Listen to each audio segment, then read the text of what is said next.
U.S. Navy history arriving. Welcome back to the U.S. Navy History Podcast. My name is Dale, and I am joined by Steven, the XO.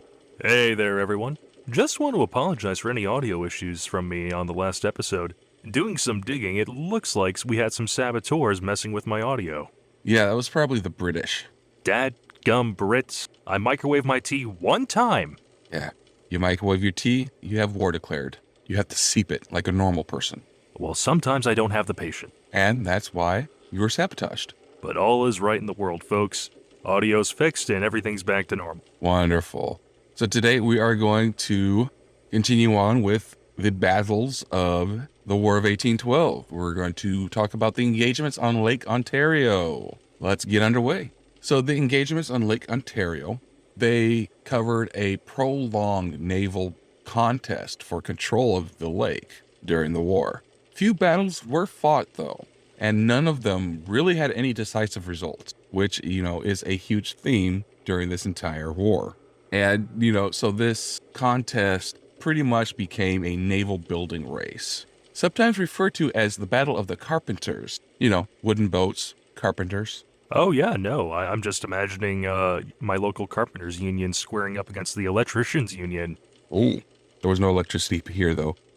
Oh, excellent point. Plumbers union? I don't even know if they had indoor plumbing at this time. I'm so glad I don't live in the early 1800s. So, when the war started, the British had an early advantage on the Great Lakes. They possessed a quasi-navy already. So, although they were not very manned or efficient, they were initially unopposed on Lake Erie and Lake Huron, which made very early decisive victories for Major General Isaac Brock. So on Lake Ontario, they possessed the ships Royal George and Prince Regent, and the brigs Earl of Moria and the Duke of Gloucester, based at the Kingston Royal Navy Dockyard. The schooners Seneca and Simcoe were also taken into service at this time. Now, their chief officer was Commodore John Steele, who was 75 years old, possibly even older. So they retired him and replaced him with Commander Hugh Earl. Now, they did this just as the war was declared because they were worried about how sound his judgment might be at that age, or this just happened to line up with the war starting? Probably both. 75 years old in command of a theater of war. I don't know about you, but I don't know about this 75-year-old I know that'd be of sound mind to where I would trust, the lives of my sailors. But who better to explain how they did it back in his day, with 2 sticks and a rock, and the entire ship had to share the rock? No. No, come on, just imagine the glory for king and country, though. Of trying to take out a fleet with a rock? Yeah, that'll show us Yankees. I'm not selling you on this. No, you're not. I'm sorry, I can't buy it. Yeah, money is not being paid out for that. All right. So the Americans at this time only had one brig, the Juanita, under Lieutenant Woosley, and a small navy yard at Sackett's Harbor in New York. So we covered the battle last time on July 19th when the 5 vessels attacked the Juanita in the first battle of Sackett's Harbor and were beaten off. So to redress matters, on September 3rd, the United States Navy appointed Commodore Isaac Chauncey, who was commanding the New York Navy Yard, and they transferred him over to command on the lakes. So Chauncey was in charge of the naval force on Lake Erie as well. He took little part in construction or operations over there on Lake Erie. He mainly concentrated his attention on Lake Ontario. So to supplement Juanita, he purchased or just commandeered a number of trading vessels, including some Canadian schooners. He also hired large numbers of carpenters, shipwrights, and, so on, and put them into Sackett's Harbor to construct proper fighting ships, as he called them. So ships of the line. The chief architects were Adam Brown, his brother Noah, and Henry Eckford. They launched the first ship, which was a corvette called Madison, on November 26th. The trees that they used to construct the hull from were still standing in September. So 3 months to put this corvette together, Wow. or maybe even 2. Like, I know you said at least in the UK, they had this down to practically assembly line levels of efficiency in regards from order being placed to ship being put to sea. That was here, not in the UK. Oh, that That was here. but yeah, that was here. Yeah. Oh, I thought you were saying in the UK shipyards they had that efficiency, but even here, wow. No, we had the efficiency. The UK did not. Oh, wow. I mean, still, I can't imagine something of that scale, where everything was done with hand tools being completed like that. So yeah, to take the Madison as an example, she was 110 feet long. So her keel was 110 feet long, while her deck was 125 feet long. Her beam was 32 feet 6 inches. She weighed 580 tons while still berthed, and she had 24 32-pound carronade. They did all that 2 to 2.5 months. All right, modern carpenters, what's your excuse? They're not at war. That's an excuse. That isn't a good reason. That's an excuse. You asked for an excuse. I gave you an excuse. You didn't ask for a reason. That's fine. What's your reason? They're not at war. So Chauncey hoisted his broad pennant on the Oneida on November 6th, and with his squadron pursued the British ship Royal George to Kingston. He then got beaten off, partly because of shore batteries and gunboats, and partly because a gun exploded aboard the schooner Pert, which mortally injured the schooner's commander and threw the American squadron into confusion. So after this engagement, winter started, which immobilized ships on both sides. They didn't go, they were probably iced in. Mm-hmm. So Chauncey, he feared a attack across the ice by the British regular soldiers. So he kept his carpenters busy and having them saw the ice from around his vessels so he could at least bring fire to bear on any attackers. So he kept the carpenters making, like, if the boat's beam's 103 feet around the entire vessel, so they could rotate it to bring his broadside right into wherever they need it. No, that makes sense. Winters here in the Midwest, like even before climate change became a thing, yeah, you could move an army across the ice in theory, And hell, even lately, if it's a decent winter, you can totally park, even big trucks there. So moving men across, not a problem. So the British, they did all that, but the British had no intention of attacking over the ice, at least at this stage. Instead, they began building a couple more corvettes to attempt to match the Madison, because Madison was the biggest boat on the water at this point. They were constructing one at Kingston and one at York. But they had difficulties, especially at York, because of disputes between shipwrights. Thomas Plunkett. He had been selected by Lieutenant General Sir George Prevost, the Governor General, to oversee the work, and officers such as Captain Andrew Gray, who was a staff officer in the Army in Upper Canada. He was also, they were butting heads. Right. So Plunkett's work was disorganized, as was the shipwright at Kingston. So he was fired and replaced by the more experienced Daniel Allen. And then he was in turn fired after fighting with them over working conditions in March of 1813. So he was actually trying to fight for better working conditions for his people. And they were like, oh, screw that. Yep. They always want to lower the pay and lower the benefits and throw safety concerns out the window. So 3 different officers had been detached by Vice Admiral Herbert Sawyer from the Royal Navy's North American station at Halifax to the Provisional Marine. I did much over the winter to refit the existing vessels there at Kingston. Now, the Admiralty also appointed Captain James Lucas Yao to command the naval establishment on the Great Lakes. So he collected reinforcements and materials in Britain and brought it over the Atlantic early in 1813. So Chauncey had an advantage in ships and men once the ice melted. He and General Henry Dearborn, who was the commander-in-chief of the American armies in the North, they had an opportunity to attack the British and reach Canada and travel up the St. Lawrence. An attack on Kingston could have been decisive, but they persuaded themselves that it was defended by 5,000 British regulars. But in fact, there was only 600.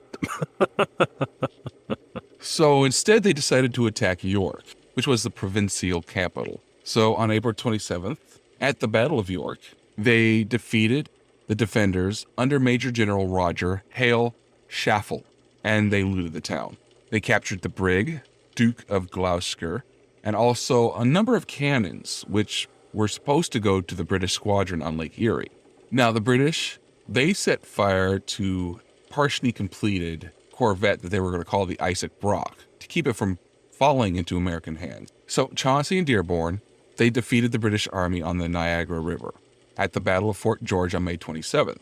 At both York and Fort George, Chauncey's schooners and gunboats were very, very effective in supporting land troops and landing Marines.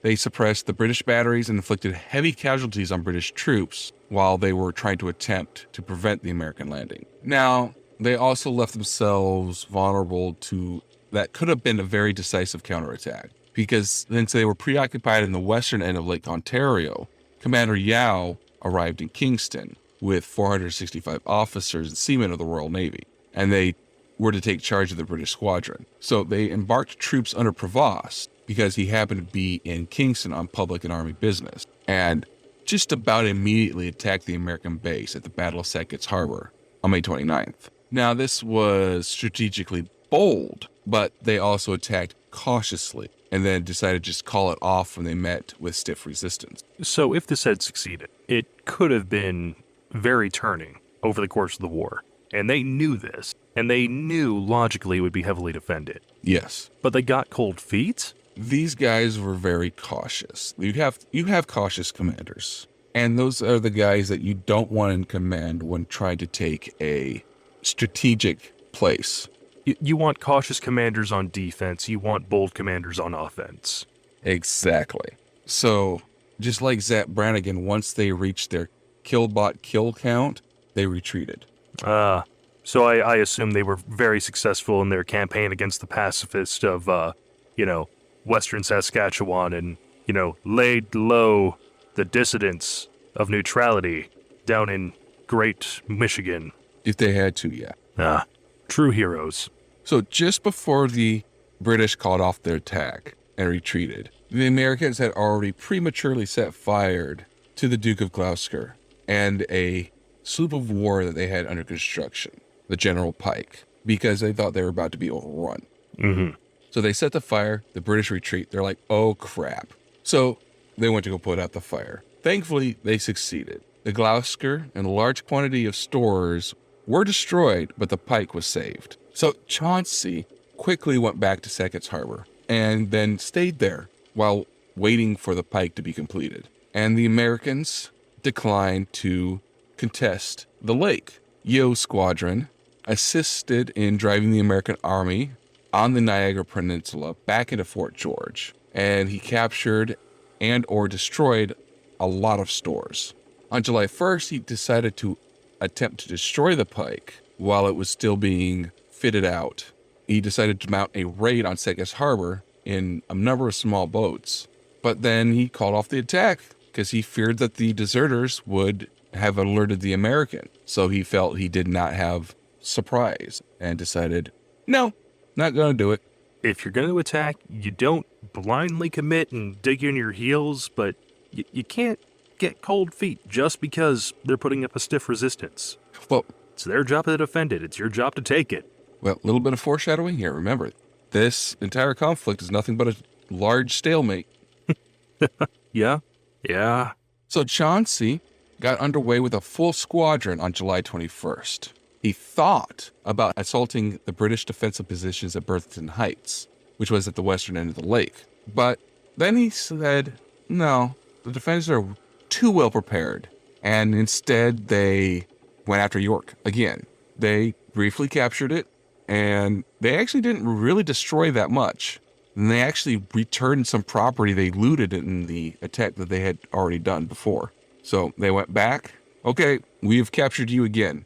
But sorry about last time. Here's some of your stuff back. How positively cordial of it. So on August 7th, the Americans and Yao encountered each other off the mouth of the Niagara River. And the two squadrons, they spent a number of days very carefully maneuvering around each other. Now, Chauncey, he had an advantage in long guns. So he was trying to wait for calm conditions where he can engage at long range.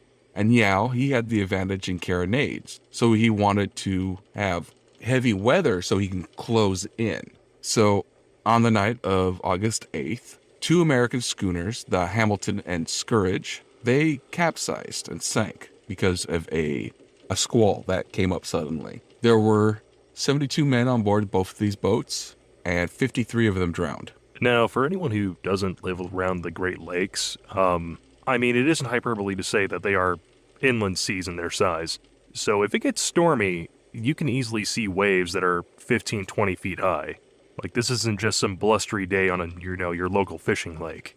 Yeah, they're cold lakes, but there are also major bodies of water that are used in trade from the U.S. to Canada, and they also have an outlet to the Atlantic to where a lot of trade... I think they're only called lakes because they're freshwater. Yeah, more than likely. Because, yeah, I think anywhere else they would be seas if they were saltwater. Mm-hmm. So on August 10th, 2 days later, the British were windward of Chauncey's forces.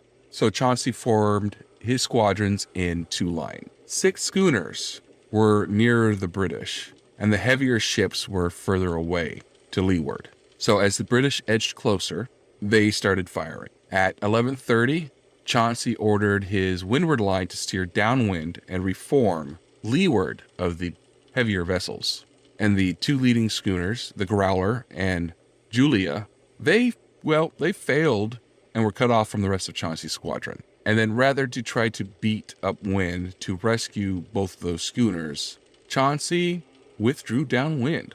He was trying to get Yao to follow him and lead his forces away from those two schooners. But, of course, instead, Yao concentrated on the two schooners and captured them both. After that, both squadrons withdrew to their bases to restock, repair, and then they set back out again. So on September 11th, there was a long-range skirmish off of the Genesee River, which is about 10 miles east of the Niagara. Now, I could say it was indecisive, but we already know that everything here is indecisive. The British squadron, they got becalmed for a number of hours. So the American schooners just fired at them from long range. They were sitting ducks. So the British tried to work their vessels out of range. They were attempting to tow them with boats that were using sweeps, which are long oars. You tried to do that through the gun ports of the vessels. They didn't reach the water, did they? Well, they're long, so yeah. Oh, okay. But if they're using the oars through the gun ports, they can't use the guns. Oh, yeah, that does complicate things, yes. Now, so all day they were becalmed, getting shot at by long-range cannons. But that evening, a light breeze from the land sprang up and allowed the Yao to pull away and withdraw into Amherst Bay. So they didn't meet again until the 28th, and they met in York Bay.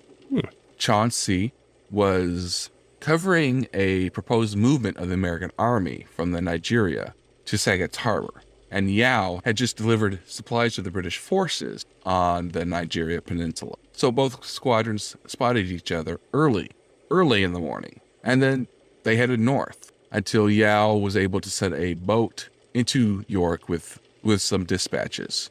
He then reversed course and headed south in a very heavy wind. So Yao was ahead and to leeward, and Chauncey has gotten very frustrated by the poor sailing qualities of all of his schooners.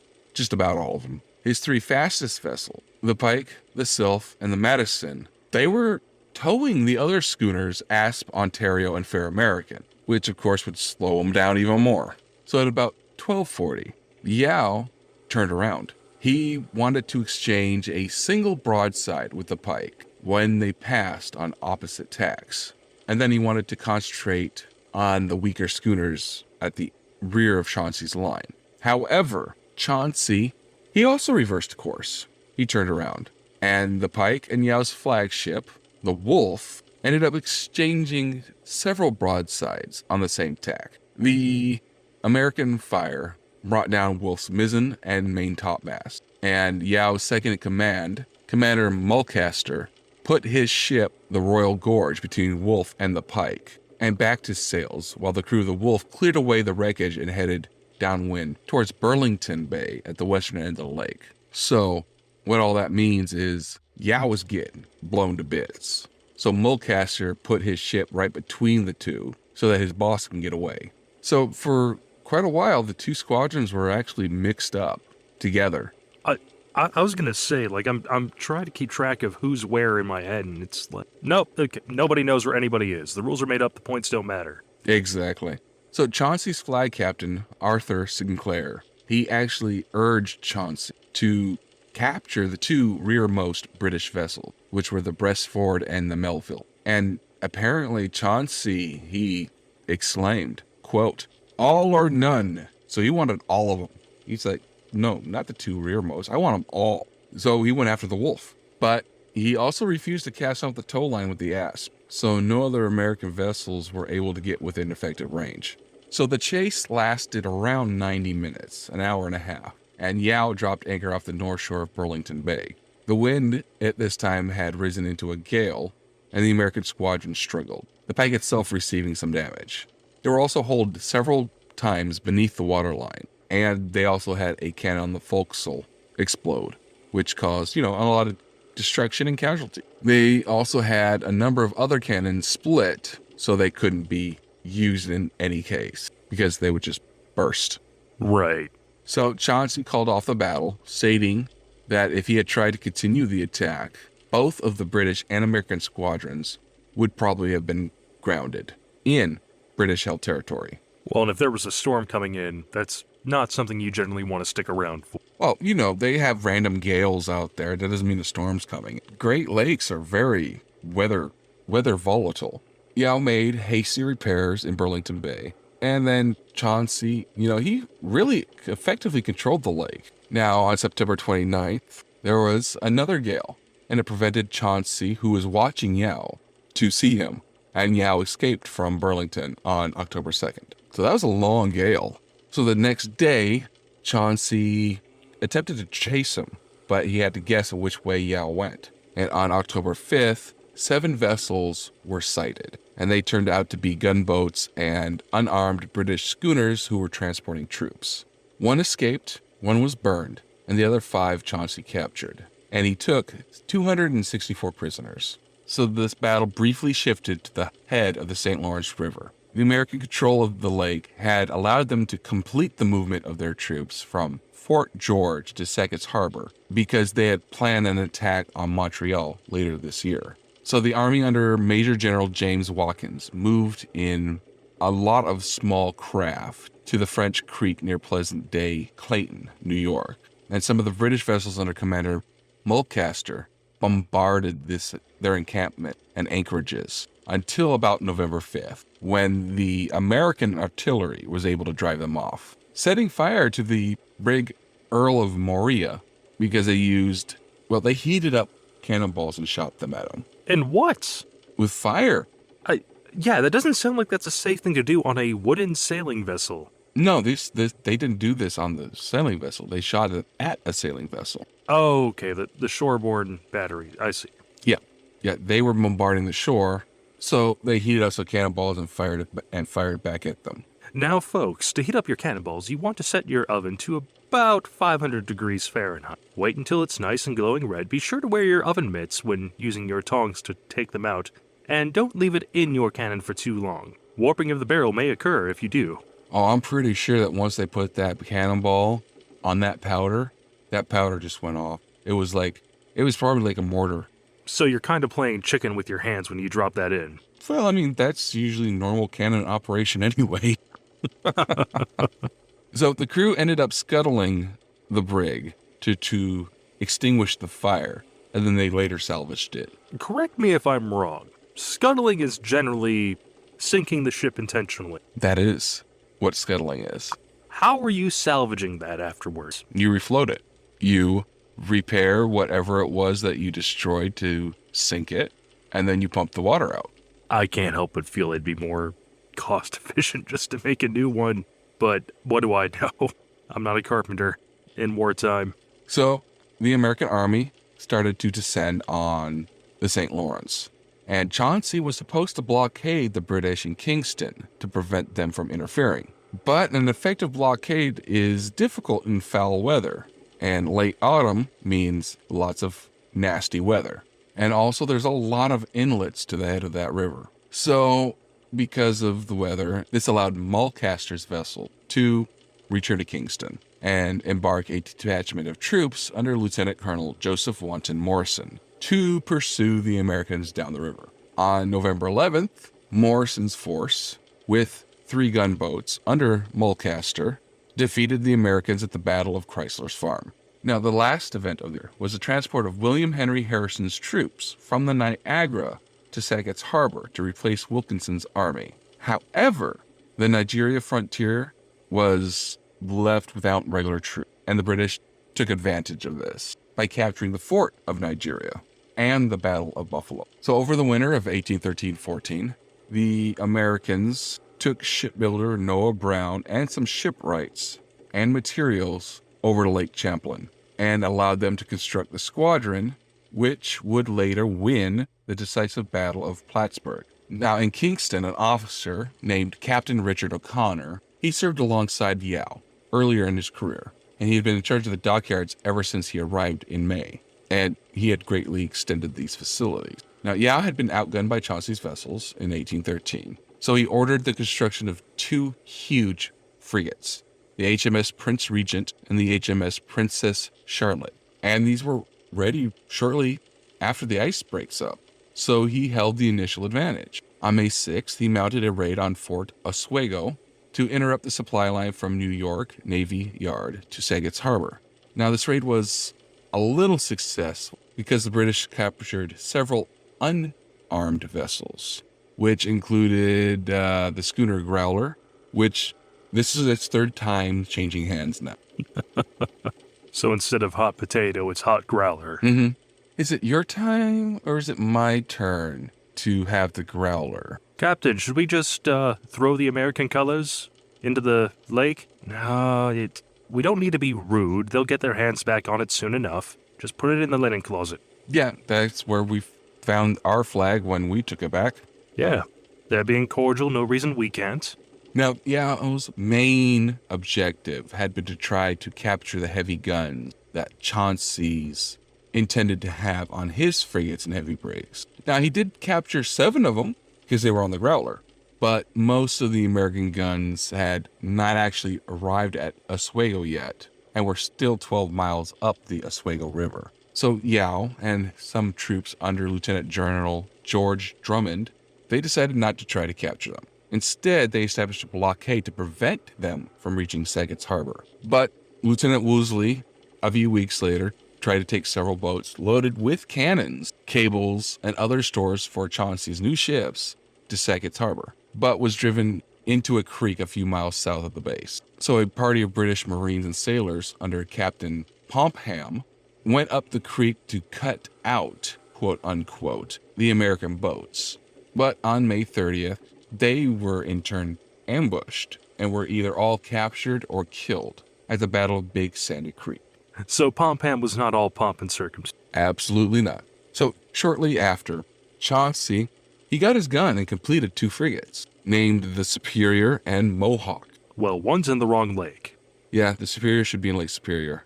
Now, these 2 frigates were even larger than Yao's frigates that he built to be larger than the Americans had in the first place, and the heavily armed brig sloops Jones and Jefferson. However, the squadron wasn't ready until mid-July, and then was again delayed in port until the end of July, because Chauncey, he got sick and refused to say, okay, XO, go get him.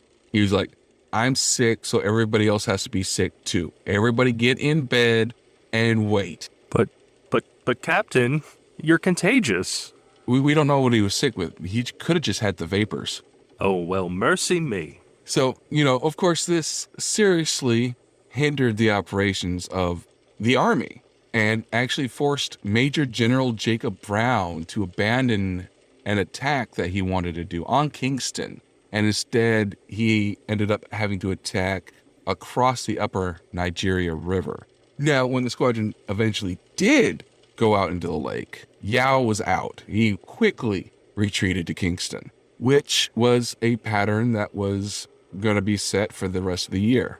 Whenever a flotilla had a disadvantage in ships or guns, they stayed in the harbor until they built something bigger. That's not the most unsensible thing to do. But again, this is why it's a stalemate. Oh, they just built something bigger. They're coming out. We're going back. So another apt description for the War of 1812 is how the United States and Russia had the Cold War between the 40s and 90s. This was the lukewarm war of 1812 to 1815. It got hot once in a while, but most of the time they were just working on getting that boil going, and it was taking forever. Yeah, this was mostly, at least in the lake areas, the Great Lake areas, it was just an arms race.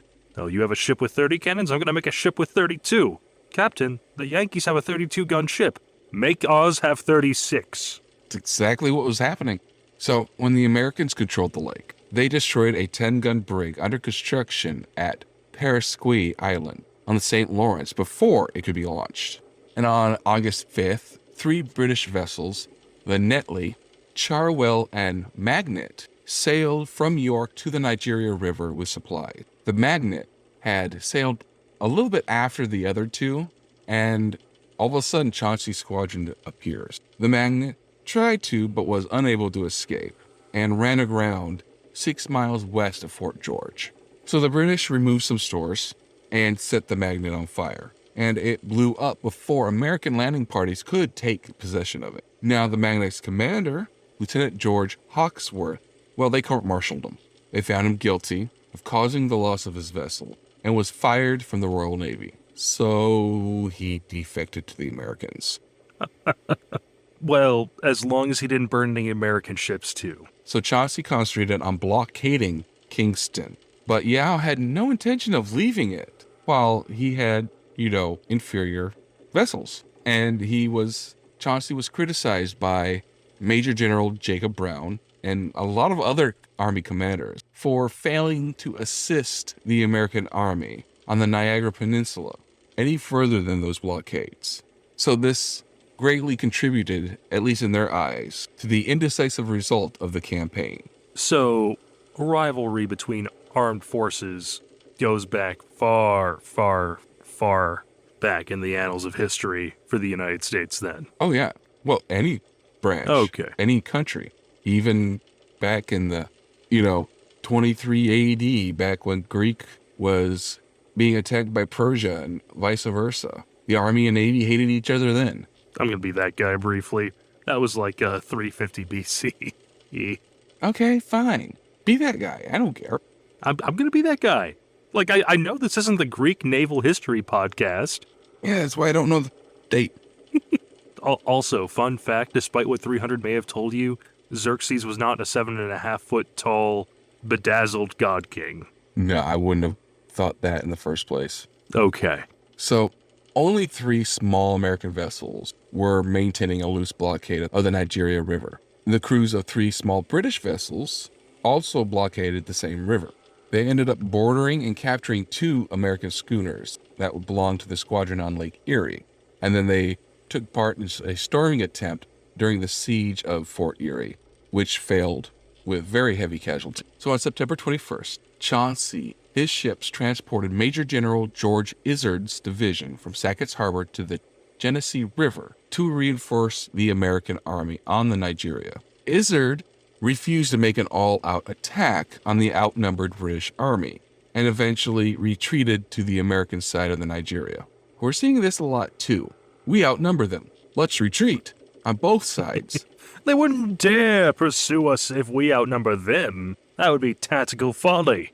So Yao learned that Chauncey was constructing more frigates, and so he ordered a line of ships to be made as well.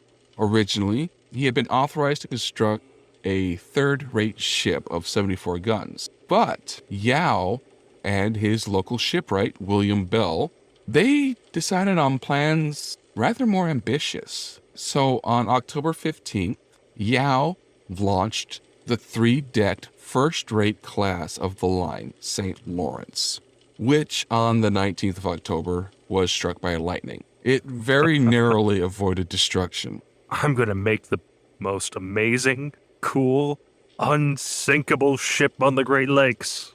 I'll be unstoppable. That's great. Watch this. Zeus? At 2? So with the burning first-rate ship, because it was struck by lightning, Chauncey's like, nope, we're out. We're going back into Sackett's Harbor. And so Yao dominated the lake until November 21st, when winter comes in. And the war's put on hold for 3 to 6 months. Yeah, well, I mean, Chauncey and Yao both prefer to cruise off the enemy's anchorage, which also neglected the British side of the war effort just as much as it neglected the American side of the war effort. So the British Army had very little food until pretty much the very last couple days before the lake froze over. So the American at Sackett's Harbor, over the winter, immediately started building 2 ships of the line even larger than the St. Lawrence. But the British construction matched the American attempts to regain the lead. Now, though, Provost and Yao really started to hate each other following the Battle of Plattsburgh. Provost had recommended that a rear admiral be appointed to Quebec to superintend the Royal Navy's establishment on the lakes. But before this could be considered, Provost himself was fired. They say it's probably because of Yao's complaints on his conduct during the Plattsburgh campaign, and also because of his fights with the veteran Army officers of the Peninsula War, which were sent to reinforce the troops in Canada. The Admiralty, nevertheless, replaced Yao as well, on grounds of not communicating with them. Yeah, that's fair. The guy wasn't making his reports. Well, I mean, he's too busy playing with Tinker Toys and Lincoln Logs, effectively trying to make the coolest ship in the Great Lakes. He has his priorities. He can't be bothered to write communications. That's what a scribe is for. Watching ships get built is much more important than writing down that all you're doing is watching ships get built. I can't talk with you, your majesty. What? I'm too busy. His replacement, Captain Edward Owen, he actually didn't get there until after the Treaty of Ghent ended hostilities. So after the Treaty of Ghent, a separate pact, which was known as the Rush-Bagot Treaty, was signed in 1817, which was an attempt to limit the number and strength of warships that could be on the lakes. So on Lake Ontario, Britain and America could keep in commission only 1 vessel each, of no more than 100 tons, and only armed with 1 18-pound gun. No other armed ships could be built, and those already built needed to be dismantled. But, what actually happened was very few of the existing ships were broken. The British, they constructed a storehouse referred to as Stone Frigate to keep the rigging and other fittings. The building actually survives to this day. It is a dormitory to Hudson Squadron at the Royal Military College of Canada, and is actually referred to the same name. So, in theory, because they did this, they could have recommissioned their entire squadron within days. But by 1827, all of the ships were rotting away and unfit for service. So the stores were auctioned off in 1834, and the surviving ships were written off or disposed of, and several were actually sunk in Navy Bay near Kingston. So what's the standard procedure for scuttling a ship like that once it's gotten to the point of, it's in such disrepair and poor condition that we're better off just letting it, decompose at the bottom of the lake? Would they just selectively drill holes and then have a race up the stairs? More than likely, they would just set off an explosion. Oh, okay. That's what we do nowadays, too. A lot of times when we scuttle our own ships to make artificial reefs, we would use them as target practice or set off controlled explosions to sink them in a very specific way. Well, I imagine gun crews like the first one a bit better. Gives them an excuse to make some loud booms. Target practice against an actual boat is very informative and is very useful because you'll be able to know what your weapons are actually capable of. Oh. Now, on a target ship that you're actually trying to sink, if you're trying to make a reef, an artificial reef, all those watertight doors are going to be open. So the effectiveness of your weapons those results are going to be skewed. Right. Now, if you're doing war games and you have a ship that you're just going to sink and use for target practice, those watertight doors will be closed. Then you can see exactly what's going to happen, mostly. Because on a normal vessel, crewed vessel, you're also going to have damage control teams going out battling that damage. And the vessel maneuvering to try and evade fire, and they'll be shooting back at you. So it's very educational, but not the best as well. All right, well, I think we're going to end it here. Next time, we're going to get into what happened to the American squadron at this point in the year. And then we'll move on to the Battle of Plattsburgh. We'll dive deeper into that battle. All right. All right, well, thank you guys for joining us. If you'd like to reach out to us, you can at US Navy History Podcast at gmail.com. You can now tweet at us at USN History Pod. So, Steven, before you go up and grab some prop wash to take over to the Airedale so they can start washing their planes, you have anything to say? Well, we don't pay to advertise this show, so we'd love it if you'd spread the word about our podcast and leave a review so we can hear your thoughts on what we've been putting out. If you'd like, we can even read it on the air. Now, Captain, what's an airplane? And what's a prop? Is that a weird sail? Is that what you're calling the sweeps now? How much whiskey have you been drinking? It's interesting how you like to jump to the modern times, but then when I do it, you like to deny me of my modern time.